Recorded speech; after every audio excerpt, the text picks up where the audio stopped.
What is going on, everybody? It's your boy Hobo here today, and football is back. Yes, the NFL has returned for the 2017 NFL season, and in this video, I'm going to be kicking you guys off and telling you my predictions for all of the Week 1 matchups. So I say, let's get right into this, because I've been waiting a whole year or something like that to get you guys some more football predictions on the channel. So let's do this thing. We're going to kick things off, as you can see on your screen, on the left-hand column with Week 1 New York Giants and Dallas Cowboys, Sunday, September 10th, 8:30 p.m. Eastern Time. This may not be the first game back, but it is the first game in my heart as the train goes off in the background. Don't know if you can hear it or not, but the train decided to make an appearance in the video.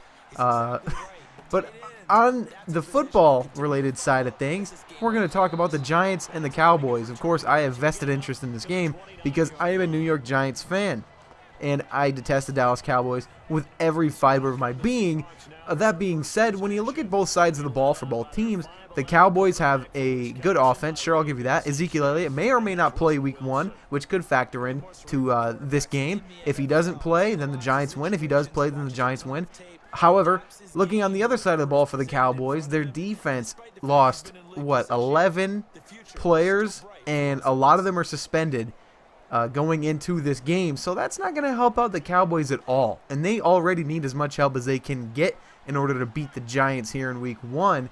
And they're going to need a little bit of extra help on defense. Sure, they got the rookies, Taco Charlton, Chidobe Awuzie, guys like that who can help if they're good enough. But are they good enough is the question to beat the Giants, who we're going to talk about right now, who added a plethora of offensive weapons in the offseason. Of course, they drafted the rookie tight end Evan Ingram.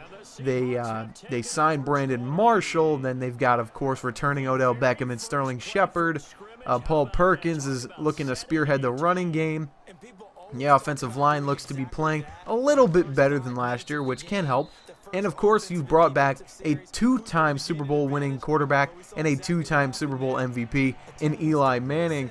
And, of course, that's going to help against any team that they face this year. And I think that on the defensive side, the Giants' defense will do what they did twice last year. And they will lock down and dismantle the Dallas Cowboys, even if it's a low-scoring game like it was in our second game last year. If it comes down to be a 10-3 game, that's fine, because the Giants win, and that's all that matters. And that's what I'm giving you guys as my prediction for this first game. Now we're going to go chronologically for the first game of the year. It will be the Kansas City Chiefs at the New England Patriots, Thursday, September 7th, 8:30 p.m. Eastern Time. Now this game is going to be good. Of course, we have Kansas City with a good high-powered offense and a good, solid, strong defense. And then you got the Julian Edelman-less New England Patriots, who they just got Philip Dorsett in a trade with the Colts. So, you know, good on you, Colts, for being absolutely stupid.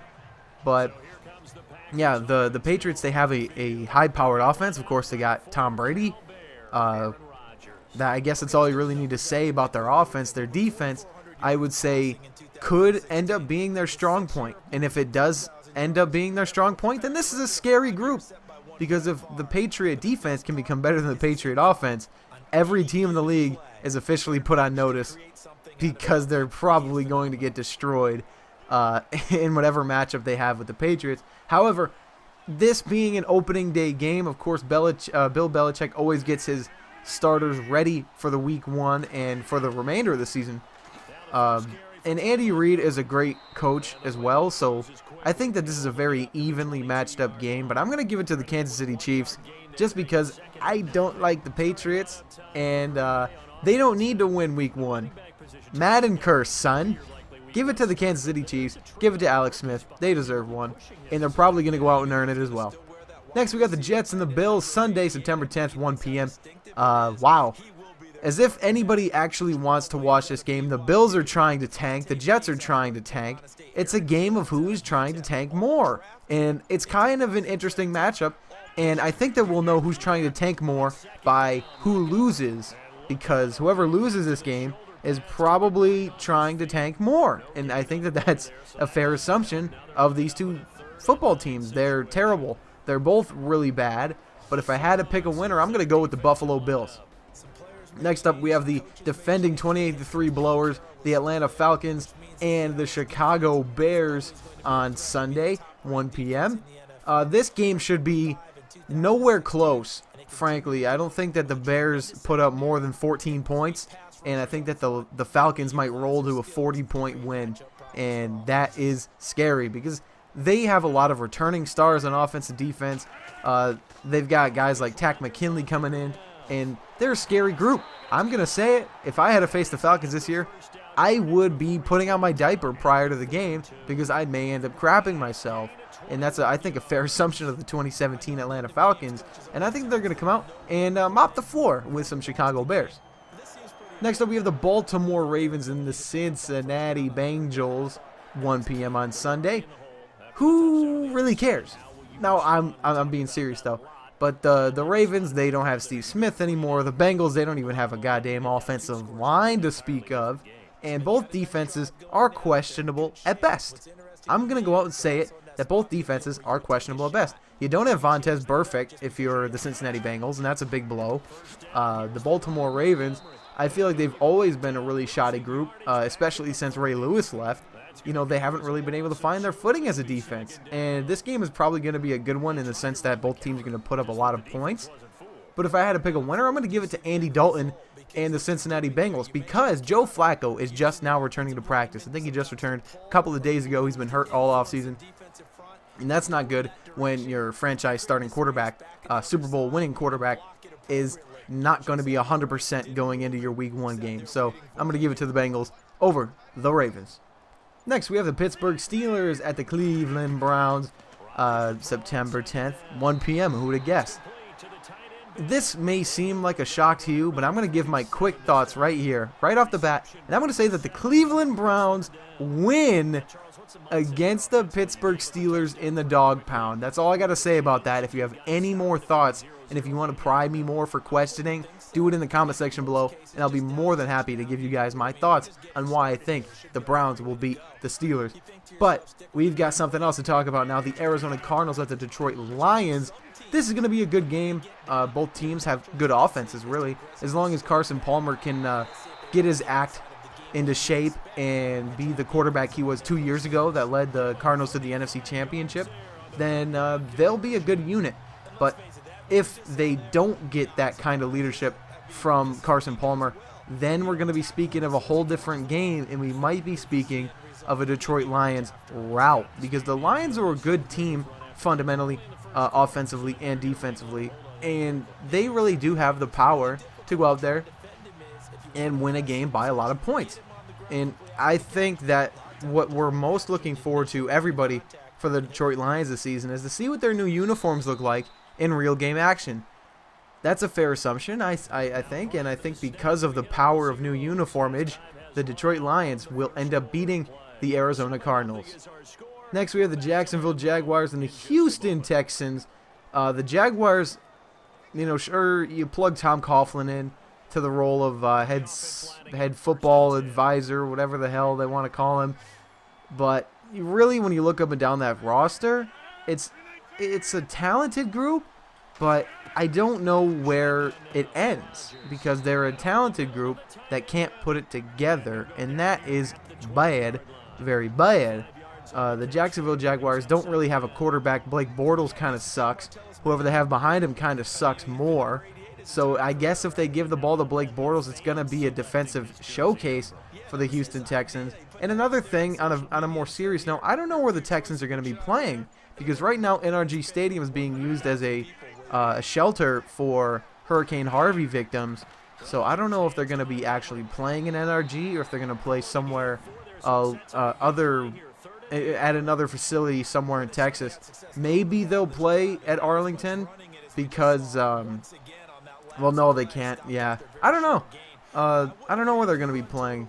It's actually quite a sad thing to think about, but you know, kind of just kind of happened that way with Hurricane Harvey, which is a tragedy in itself. And congratulations to J.J. Watt for raising $17 million and counting towards Hurricane Harvey relief. Also, going back to football, I think that the Houston Texans are such a talent-rich roster as opposed to the Jacksonville Jaguars.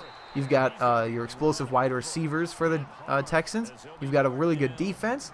And you've got Deshaun Watson, who I have the utmost faith in. I love Deshaun Watson. I'm gonna say it right now. And if he doesn't ball out in this game, I'm gonna be very upset. But I think that Deshaun Watson balls out, and I think that the Houston Texans beat the Jacksonville Jaguars. Next up, we have on the top of the right column, you guys see the Tampa Bay Buccaneers at the Miami Dolphins. Almost said Minnesota Dolphins. That would have been weird. Sunday, September 10th, 1 p.m. in the sunny state of Florida. And hopefully it doesn't rain like it is outside right now in New York. Terrible.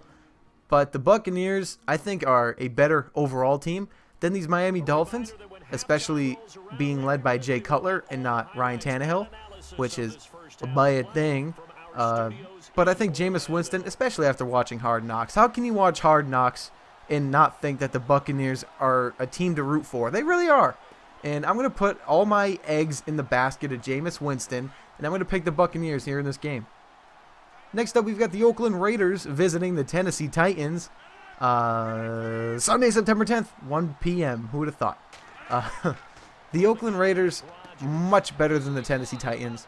But you've got Marcus Mariota, and he's pretty dang good. So I don't know. This game could really go either way. But when I just look at the talent for both teams, since I don't have any reference materials to go off of since this is the start of the new year, I'm going to have to pick the Oakland Raiders. Next up, we have an NFC East matchup. Philadelphia Eagles, Washington Redskins. If I had a choice, I'd personally say that they would tie in week 1. But when you look at both teams' openers last year, I don't remember what the Washington Redskins did, but I do remember that the Eagles destroyed the Browns. So with that in mind, I'm going to pick the Philadelphia Eagles to beat the Washington Redskins because of what the Eagles did a year ago. Next up, we have the Indianapolis Colts and the Los Angeles Chargers, Sunday, September 10th, 4:05 p.m. Eastern. There you go. There's a change. The Indianapolis Colts, terrible, abysmal. They're awful all the way around. I hate them. They suck. The LA Rams will walk all over them. There you go. Good deal.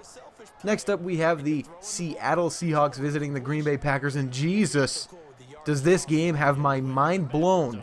This is going to be great. Sure, their matchup last year wasn't the greatest game in the world, but this one's going to be pretty damn good. I put my money on it.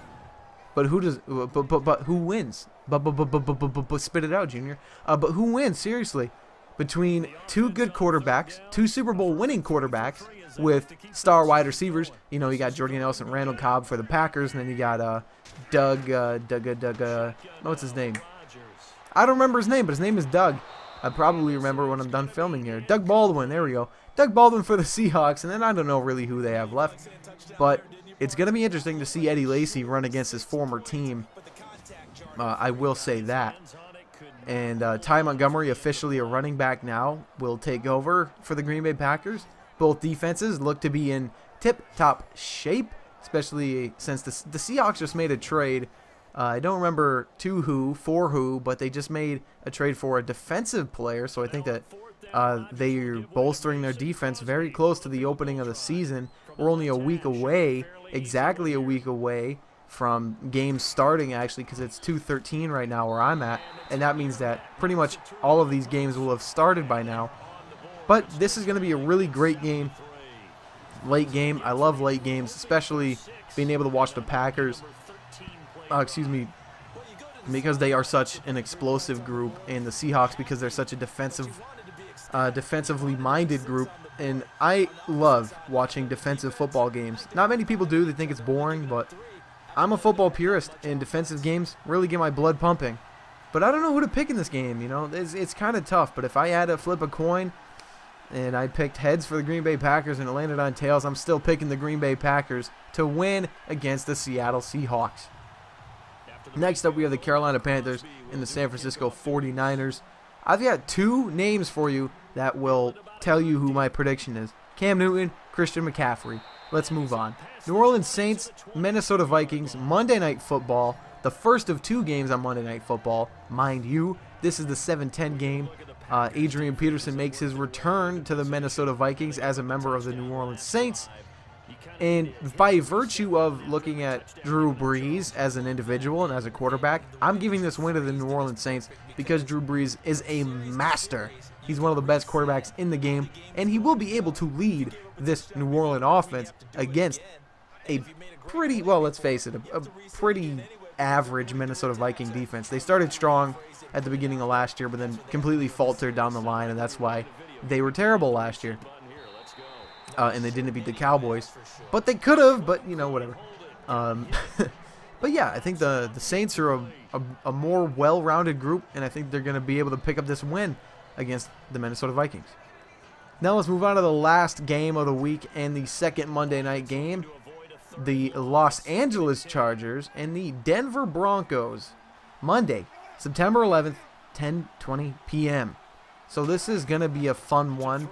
The Chargers, new to the LA scene. Of course, we've already got the Rams there from last year, but now the Chargers decided that they want a piece of the LA action, and they're going to be getting some LA action when they get. You know what? I'm going to completely. I had a prediction in my mind when I was going to say that, but then I changed it right as I was saying it. I now think that not only will the Chargers beat the Broncos, but it will not be close because the Broncos are losing people on defense. Brock Osweiler is more than likely going to be their quarterback going into next year. Imagine that, because Brock Osweiler just got cut from the Browns, and apparently the rumor is the Broncos are pursuing him. So imagine that. What a turnaround for old Brock Osweiler. But the Chargers, they have Phillip Rivers. They have a pretty good defense, some young players on offense, and they're a well-rounded group.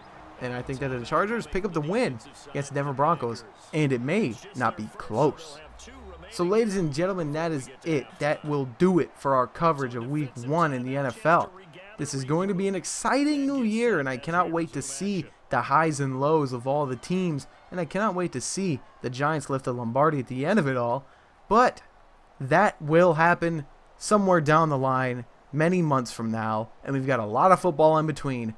So I hope that you guys enjoyed this video, and I hope that you guys enjoy the season ahead. That's going to do it for me, your boy Hobo. Please make sure to drop a comment, leave a like, and hit that subscribe button if you have not already. So like I said, it's going to do it for me, your boy Hobo, and I'll catch each and every one of you guys next week for more NFL predictions.